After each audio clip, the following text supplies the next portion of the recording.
Ça, c'est, je sais pas, ça, c'est ce que j'ai lu Antifroid. Mais je vais vous lire les travaux en cours. J'ai commencé depuis le jour de l'an un travail qui est un peu le carnet des bois et le carnet noir à la fois. Alors dedans, il y a des textes un peu polémiques. Hein. Je m'en prends à un artiste un petit peu qui m'a déçu dans le truc, un artiste contemporain qui a exposé il n'y a pas très longtemps dans le château de Versailles une immense sculpture, 8 mètres de haut, un tuyau de 60 mètres de long. On a appelé ça The Dirty Corner, le vagin de la reine. Voilà. Et alors j'ai hésité d'écrire un texte parce que j'expliquerai après, parce que donc c'est vrai que ça. Après, ça m'interroge sur l'art, ce gigantisme, pouvoir de l'argent, du capitalisme derrière tout ça, il y a tout ça qui m'interroge. Mais j'en veux un petit peu, je ne suis pas le seul, il y a plein d'artistes, des artistes connus qui en veulent une certaine chose. Mais j'ai hésité un peu à écrire parce que c'est vrai que sa sculpture aussi, c'est pas directement la sculpture que je m'en prends, d'ailleurs, c'est autre chose. Elle a été taguée de tags antisémites parce qu'il est d'origine, c'est Anish Kapoor, il est d'origine sans doute juive par sa mère, juive irakienne, je crois, et son père est hindou. Donc j'hésite un petit peu parce que dedans il y a des termes qui peuvent choquer, mais bien sûr je n'ai rien contre lui, contre la personne, contre ses origines, bien évidemment. C'est surtout parce que son argent a fait que, voilà, j'expliquerai, c'est dans le texte. Donc voilà, c'est un travail en cours, donc il s'arrêtera peut-être à la fin de l'année. Si je pouvais le publier, j'aimerais bien, je ne sais pas. Ça tient du journal des bois, ça tient de l'actualité, ça tient de trucs comme ça. Alors c'est des textes, là je vais le dire assez simplement, mais c'est des textes qui pourraient peut-être être plus performés, peut-être par endroits. Parce que vous verrez, il y a des accumulations de mots, tout ça. Jour de l'an, ça commence en quel jour? Jour de l'an. Alors rien parfois comme là tout au fond, ombre, poitrine, près des poumons du cœur de tout ça qui s'emballe comme souffle, quelque chose crie. Dans quelle forêt déchirer le silence? Rien, juste traverser la nuit. Ombre, poitrine, cœur, au fond de toi, rien noir, ça disparaît, mais près du cœur parfois marcher encore, un peu comme un souvenir, presque rien. Une phrase qui remonte. Les lilas devaient être en fleurs. Cette nuit-là du 20 avril 1970, quand il marcha vers le fleuve, pont Mirabeau. Jour de l'an. Alors rien, parfois quelque chose crie, tout au fond, tout près du cœur, plus rien, ombre, poitrine. La forêt a pris toute la place. Pervenches en janvier, est-ce bien raisonnable? Moins 3 degrés Celsius ce matin 17 février dans les grands bois. Et pourtant la première jonquille, fragile, les premiers cils. C'est sûr, très bientôt, on va quitter l'hiver.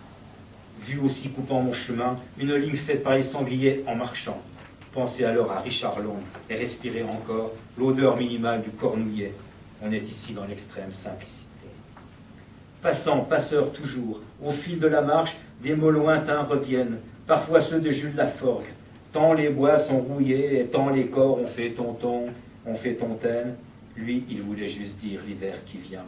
Ô tombée de la nuit, dans les bruines, toutes mes cheminées d'usine. On ne sort jamais vraiment du noir. Il a une fleur, le camélia de la rue Français. Ça fait combien de temps que j'ai dit ça? Fin des 2 premiers mois. Tout continue. Claude Monet parlant de sa propre peinture. C'est un encroûtement entêté de couleurs, et voilà tout. Mais ce n'est pas de la peinture. Et la poésie? Qu'est-ce que c'est la poésie? Rien. Mais presque rien.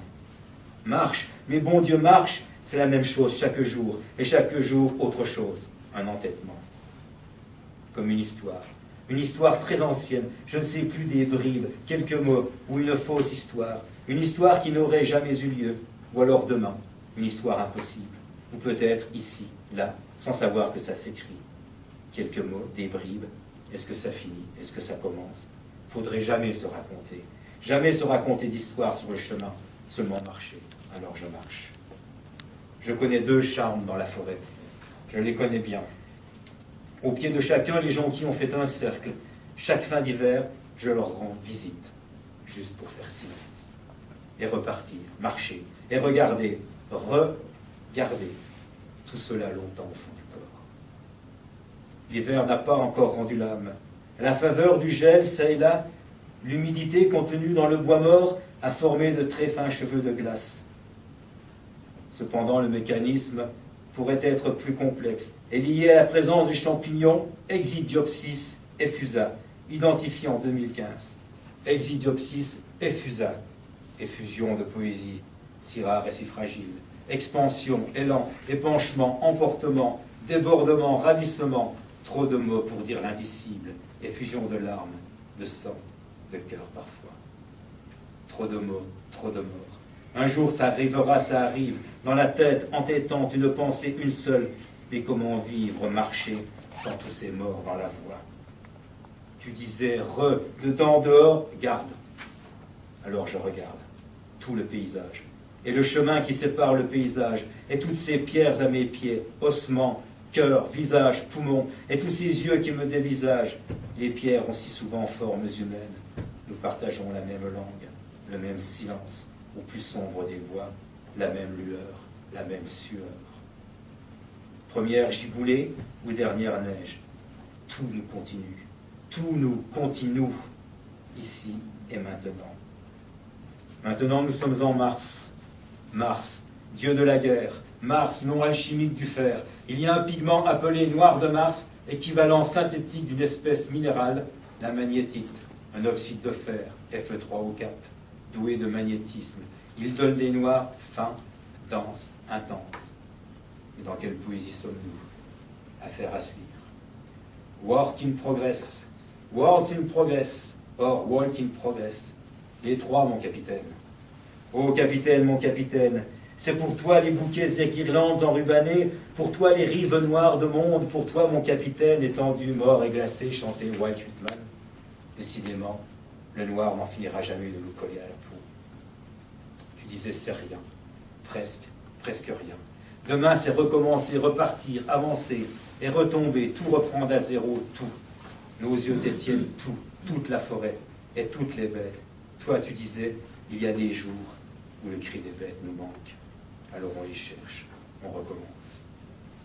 On se réveille le matin, pas comme les autres, étrange, le ciel est rouge, des rouges comme des rougeurs d'apocalypse, de fin du monde, rougeoyantes, comme si on savait de quoi on parle, sans savoir toujours bien évidemment. Pour l'anecdote, c'était un 4 mars très tôt, comme un instant oublié, déjà, pas si sûr.